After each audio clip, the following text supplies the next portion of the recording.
Welcome to my YouTube channel. If you have not yet subscribed, please do subscribe. So in this video guys, I'll be showing you how you can answer SGD 1501 assignment 4. So bear in mind that I'm not a lecturer, I'm just a law student.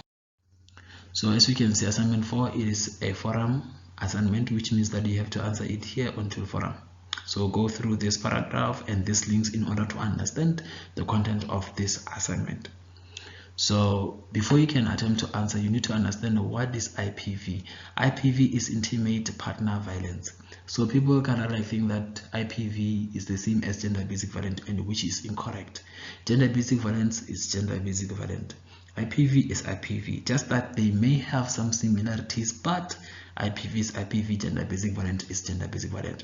Gender basic violence is broad, so to a point whereby there are so many relationships happening while taking place in that thing, gender basic violence. The perpetrator and the victim may not know each other. They may be completely strangers, or they may be relatives, or they may be neighbors. The abuse may be like, for example, an uncle abusing a grandchild, or a neighbor abusing a neighbor, or maybe total stranger abusing a total stranger. So you see, there's a lot happening, even though it may contain some domestic violence, but it is a lot happening. There's a lot happening in that thing. So IPV is specific, it is straightforward. IPV only focus on the abuse which is made by partners. When I'm talking about partners, I'm talking about people that are in a relationship, either umjolo or married. People who are married or people who are dating, which means that boyfriend and girlfriend, wife and husband. You understand? So that is IPV. When we talk about IPV, we just only talk about girlfriend and boyfriend, husband and a wife. We are not talking about we're not talking about those certain abuse whereby a husband was beating his wife and then also beaten the children. No, we're just only focusing on the one person. Like for example, there's this example of IPV. If you go to assignment 5, you're gonna find this link, this article about a wife who murdered a husband with a bottle of mayonnaise. So it happened that they went out during night. They went out into, I think it was a party. They all came back drunk, and then the guy started to strangle the lady in the kitchen, wanting to kill her. So it happened that the nearest object, the object that was near that lady, it was a bottle of mayonnaise. So that lady grabbed that bottle of mayonnaise, smashed it straight on that guy's head, and then that guy started to bleed. So neighbors came in, and then everything was under control. The situation was under control. So they wanted to take the guy to hospital to stop the bleeding. So that guy refused. So in the morning, that guy was dead. He passed away due to the bleeding wound. So the lady was arrested for murder.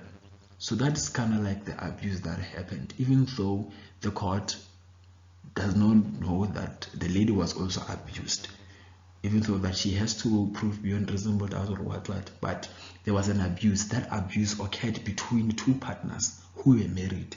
You understand? So I do believe that I have explained it fully.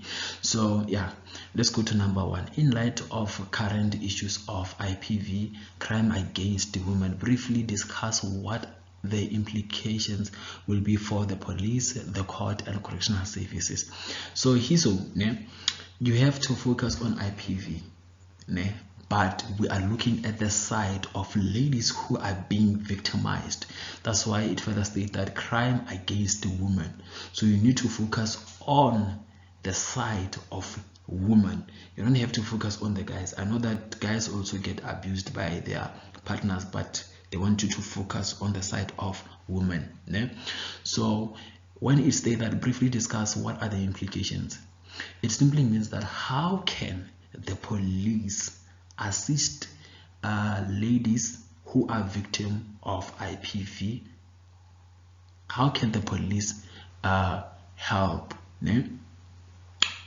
So You need to use Google, guys. You just go to Google the implications that will be for the police for victim, that will be done for victims who are for women who are victims of IPV. Then you're going to find, simply means that how should they treat them, what should they do.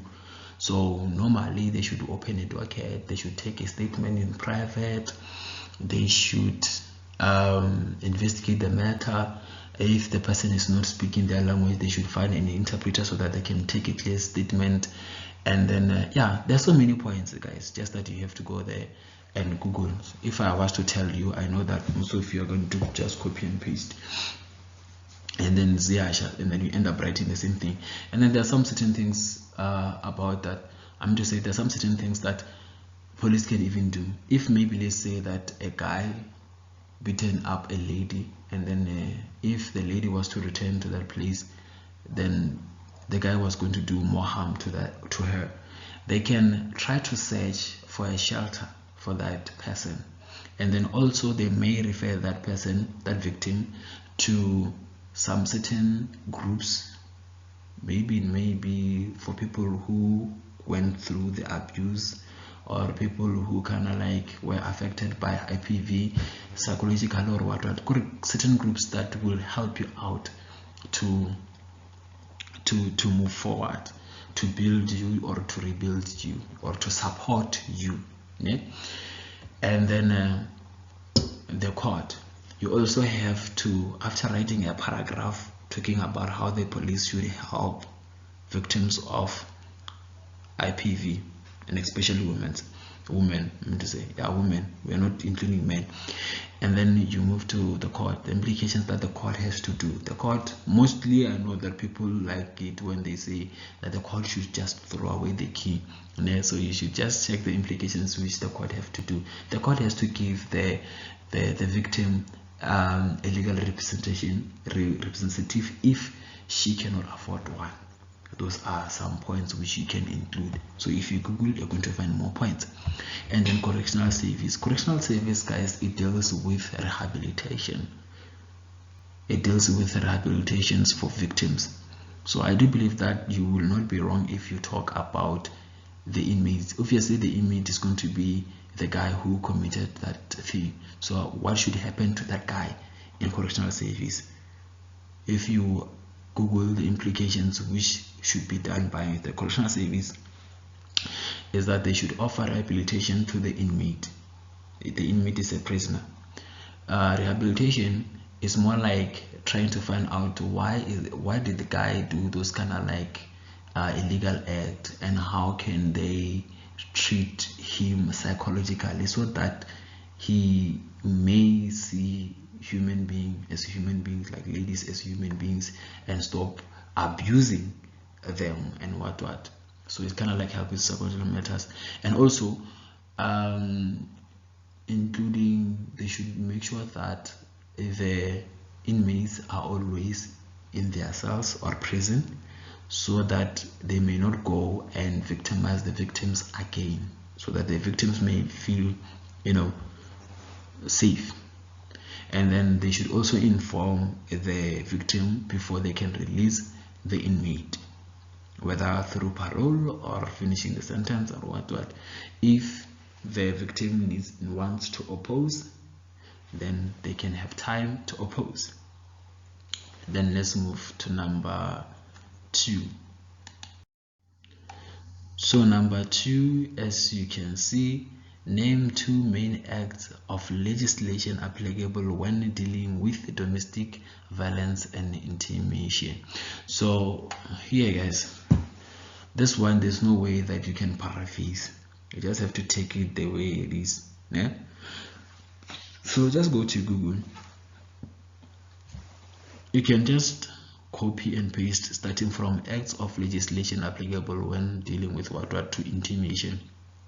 Copy and paste it there on internet, so it's going to show you those acts. So what you have to do, you just have to copy 2 acts, and then you copy and paste. There's no other way you can reference. Just so you can paraphrase. All you have to do is just have to put reference. Then we move to how does the criminal justice deal with vulnerable groups such as you can see, LGBTQI community amongst others when they are victims of hate crime. So hate crime, guys, I think that hate crime is more like discrimination, discriminating someone because of their race, their nationality, their gender, their identity, all those kind of things. So we all know that LGBTQI people, they are being discriminated because of their gender and gender identity. So you just have to explain it like you did on the first one, but focusing on LGBTQI people, which means lesbians, gays, and whatnot, all of them, you know. So we all know that they are most of the time mistreated by the communities. So you just have to focus on that group. And then criminal justice system, guys, is the police, courts, and correctional service. You should Google it in order to understand it better and how it functions. That's how you'll be able to have more points to write about it. So obviously I do believe that LGBTQI people should be treated like, I mean to say, they are treated as everyone, like they do have equal rights as me and you. So obviously, yeah, when they are being treated, if they open a case, obviously there should be some investigation, they should be treated with empathy, and then the police should be patient with them, you know, take statements in private so that the victim may not feel somehow, may feel safe to take out everything that happened, or to state everything that happened.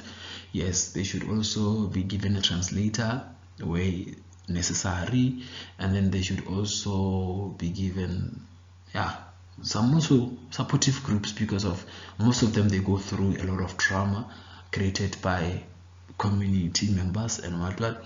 So yeah, even the courts also should recognize them. The court obviously recognize them as human beings, so they have the right to be given a legal representative if they cannot afford one, and all that.